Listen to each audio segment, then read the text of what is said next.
सभी भगवत प्रेमियों को हमारी राधे राधे।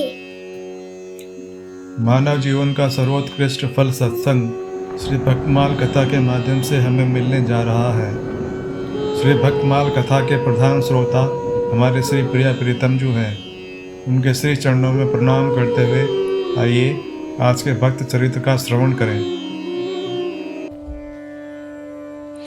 श्री मधुर कवि आलवार मधुर कवि गरुड़ के अवतार माने जाते हैं।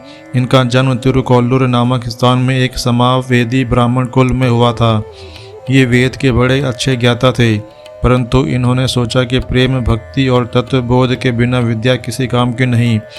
ऐसा विचार करके इन्होंने सब कुछ त्याग दिया और अकेले तीर्थ यात्रा के लिए निकल पड़े। इनके मन में भगवत प्रकाश प्राप्त करने की बड़ी अभिलाषा थी। इसी उद्देश्य से ये अयोध्या, मथुरा, काशी आदि अनेक तीर्थ स्थानों को गए। एक दिन जब ये गंगा तट पर विचर रहे थे, इन्हें दक्षिण की ओर एक बड़ा दिव्य प्रकाश दिखाई दिया।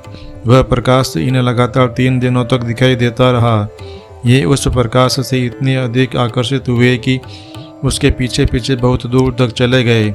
जब ये कुरुकूर नामक स्थान में पहुँचे, तब इन्होंने देखा कि वह प्रकाश सहसा लुप्त हो गया। पूछताछ करने पर मालूम हुआ कि वहाँ एक महान भक्त योगी रहते हैं। ये उस भक्त योगी के पास गए और देखा कि एक मंदिर के पास एक इमली के पेड़ के कोटरे में वे ध्यानस्थ बैठे हैं। मधुर कवि बहुत देर तक इस आशा से बैठे रहे कि महात्मा की समाधि टूटे और उनसे कुछ बातचीत की जाए। अंत में इनसे नहीं रहा गया। इन्होंने योगीराज को आवाज़ दी, किंतु आवाज़ का उन्हें कोई उत्तर नहीं मिला। इन्होंने ताली बजाई, किंतु फिर भी महात्मा टस से मस नहीं हुए। अंत में इन्होंने मंदिर की दीवार पर पत्थर मारा, जिससे बड़े जोर की आवाज़ हुई, किंतु उसका भी महात्मा पर कोई असर नहीं हुआ। वे ज्यों के त्यों आसन लगाए बैठे रहे। तब मधुर कवि साहस करके कोटर के पास गए और बोले, महाराज, मैं आपसे एक प्रश्न पूछता हूँ।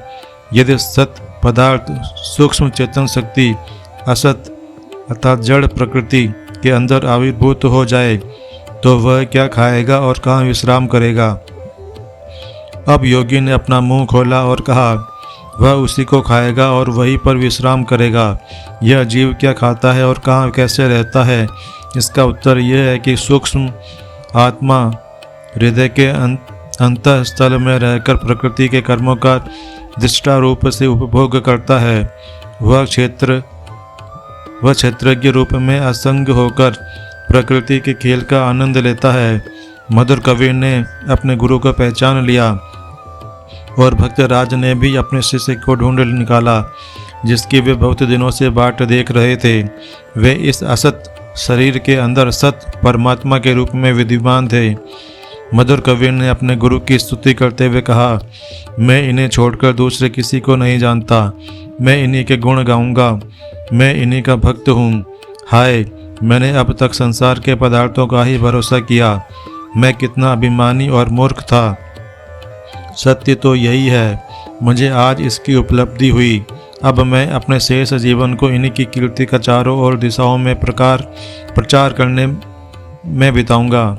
इन्होंने आज मुझे वेदों का सार तत्व बताया है। इनके चरणों में प्रेम करना ही मेरे जीवन का एकमात्र साधन होगा। आज के हमारे भक्त चरित्र का वर्णन इतना ही। कल हम एक नए भक्त चरित्र के साथ श्री प्रिया प्रीतम जी के समक्ष प्रस्तुत होंगे।